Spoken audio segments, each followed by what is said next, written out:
Springtime's got us buzzing. I'm Mimi Fox, and this is Hello from the Van. A bee or a wasp? A hornet or a yellowjacket? Wait, is that a bumblebee or a honeybee? How do you know which is which? And which ones are most likely to bite or sting you? Those are the questions we are going to answer today on Hello from the Van. First things first, we need to talk about classifications. Bees are one classification and wasps are another. But did you know that they're all under a big, huge classification of wasps? Yes, bees, honeybees, bumblebees, carpenter bees are all technically under the wasp classification. They're in the same group as hornets, yellowjackets, paperwasps, and more. Basically, you have a very large umbrella of wasps. Bees and wasps are members of the order Hymenoptera, and as such share many characteristics and features. Basically, they are sister groups of the same family of wasp. Could you imagine if you and your sibling grew up in the same house, but everyone loved your sibling and hated you, even though you both grew up to do the exact same job? That's what happened to bees and wasps. Same household, very different outcomes. Visually, they even look similar and are easy to get confused. Wasps can look like bees and bees can look like wasps. It's all just a big insect family. And in that insect family, there's definitely some family politics. Let's talk about that. When we generally think of native pollinators or beneficial insects, most people's minds naturally go to the lovely honeybee.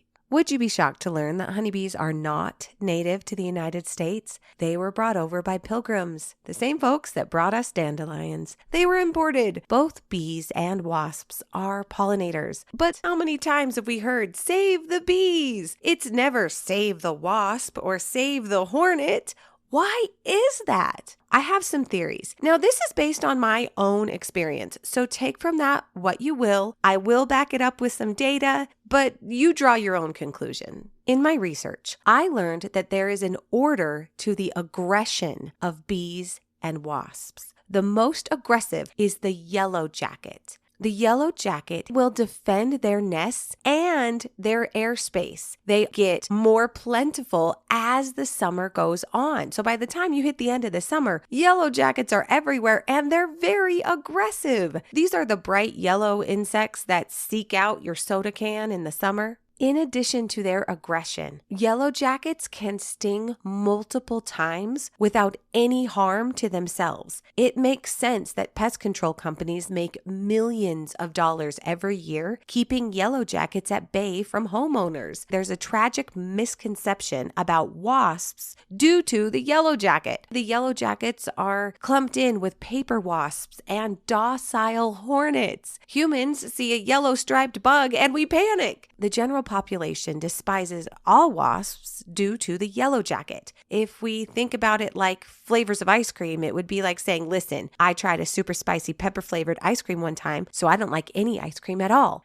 The tragic part, yellowjackets make up a tiny fraction of the wasps and native pollinators in this world. There are over 20,000 known species of bees. There are those cute little ones that you see running all around. You want to know what else is cute? The 100,000 different species of wasps. There are over 5 times more species of wasps than there are of bees. And that's just the ones that we know about. Wasps can also be adorable and beneficial. Did you know that if we took wasps out of our ecosystems, they would absolutely crumble? We cannot function and exist as a species, as humans, without the wasp. Here at Hello from the Van, we will not abide the wasp hate. We love our native pollinators. And with that, let's have a pollinator party. It is time for Hymenoptera social breakdowns. There are 2 types of Hymenoptera, social and solitary. You know how some animals travel in packs, like wolves, and others prefer the independent lifestyle? Insects are a lot the same. Some insects love being a part of a bigger group. In this case, it's called a hive or a colony. And some insects prefer a solitary life. It's kind of like the difference between living in a big house with lots of rooms and family members and aunts and uncles and cousins, and you're all working and living together, versus camping in the woods by yourself. Social, everyone all together, or solitary, you by yourself. Both bees and wasps can be social or solitary. The interesting part, all social colonies of bee and wasp last for only 1 year. Colonies and hives die off in the fall and winter. The remaining queens overwinter in the ground and start the process over again in the spring. This is, of course, all except for the honeybee. Of the hundreds of thousands of types of bees, wasps, and hornets, honeybees are the only type that we know of that keep their social structure through the winter and hibernate together. So not only are honeybees social, but they stay together in the winter. So now that we know about living conditions being social or being solitary, how else are bees and wasps the same? Both can be omnivores, meaning they eat both plants and meats. It's something they have in common with last week's chickens. Ironically, bees, yes, even the beloved honeybee, can be cannibalistic, meaning they eat their own kind to protect their hives. According to BBC Wildlife, cannibalism has been recorded in honeybees to protect the nest from threats, such as workers gone rogue and laying eggs, or during times of pollen shortage. Basically, if things get out of balance in the hive, they'll eat their own. Bumblebees have also been observed feeding on the carcasses of dead animals. In contrast, adult wasps, both social and solitary, only feed on sugars. These sugars can come from flower nectar, honeydew produced by aphids, or the wasp larvae themselves. They don't eat the larva. The larva actually produces a sugary liquid that the adult wasps consume. Adult wasps don't actually eat the prey that they capture and kill. They feed it to their young. I had no idea. Shocker of all shocker, adult wasps only eat nectar. There's been a couple times when I'm out having a picnic and I've had something like chicken, and I've noticed that wasps go to the chicken. I always thought they ate the chicken. Not true. They're taking off little bits to take back to their babies. Another incredible and awesome similarity between the bees and the wasps is that it is only the females of the species that do the work. And only the females of both species have stingers. If you've ever been stung by a bee or a wasp, it was a girl. Remember how we talked about yellowjackets and how they're the most aggressive branch of the wasp family? Well, it gets worse for them. According to the Utah State University Agriculture Science Department, 90%, yes, 90% of all stings from wasps come from yellowjackets. So that whole Hymenoptera umbrella that we talked about earlier, hundreds of thousands of species, 90% of all of their stings come from the yellowjackets. One insect is responsible for 90% of stings. That's huge. Yes, hornets and bees can sting you, but they don't want to. They simply want to be left alone. Yellowjackets, however, will seek out anything they even slightly perceive as a threat, and then they will sting away. The singular yellowjacket, they're giving everybody else a bad rap. Let's not blame an entire order of insect for the stings of one species. So we've covered a little bit of how they're the same. Similar in shape, in size, in body angles. They have lovely wings. They're all pollinators. They also can all be social and solitary. But how are they different?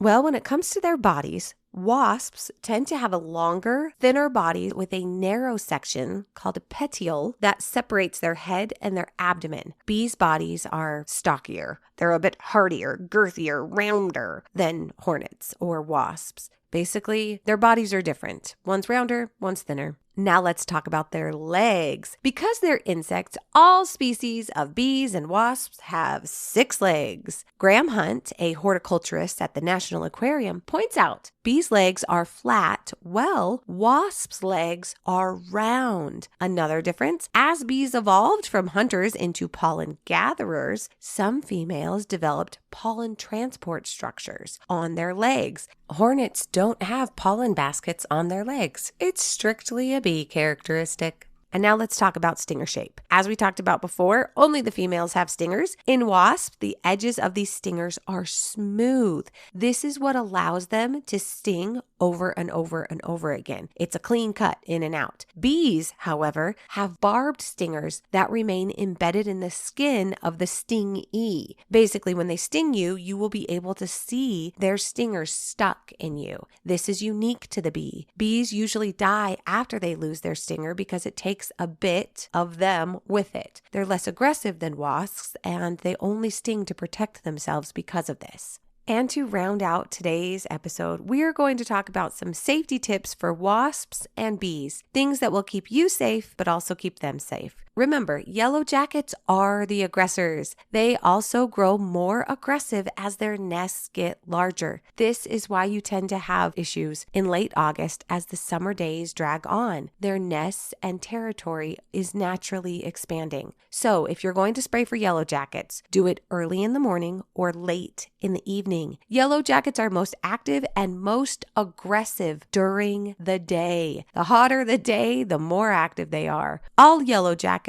except the queens, die off in the fall and winter. This means in the springtime, this is critical queen capturing time. If you do not want yellowjacket nests in your yard at the end of summer, be proactive of the yellowjacket queens in the spring. Look for them and dispose of them properly. Where you see one, the rest will follow a few weeks later. So capture that one in early spring. When it comes to the rest of the hornet and wasp species, know that most of them are pretty docile. They want to be left alone. That's why we don't even notice the other 150,000 species. They're just doing their job pollinating and moving on with their short but incredible lives. How can you help the pollinators? According to the U.S. Fish and Wildlife Service, there's a lot that you can do to be a good community member. Because like it or not, we're part of the pollinator community and they're part of ours.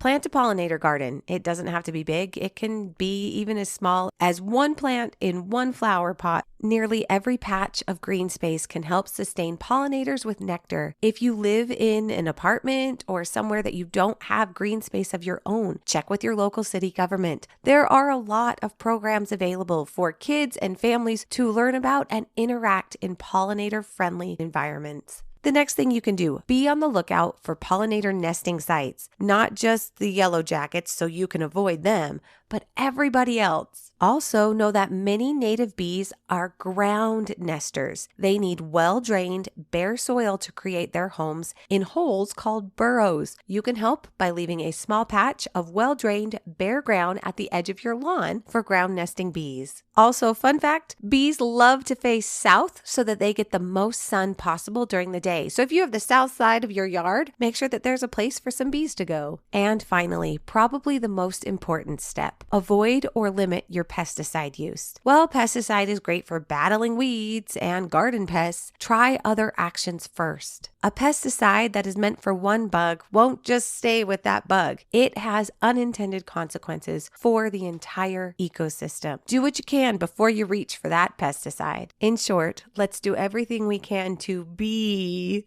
good neighbors. And with that, I'm Mimi Fox, and this has been another episode of Hello from the Van.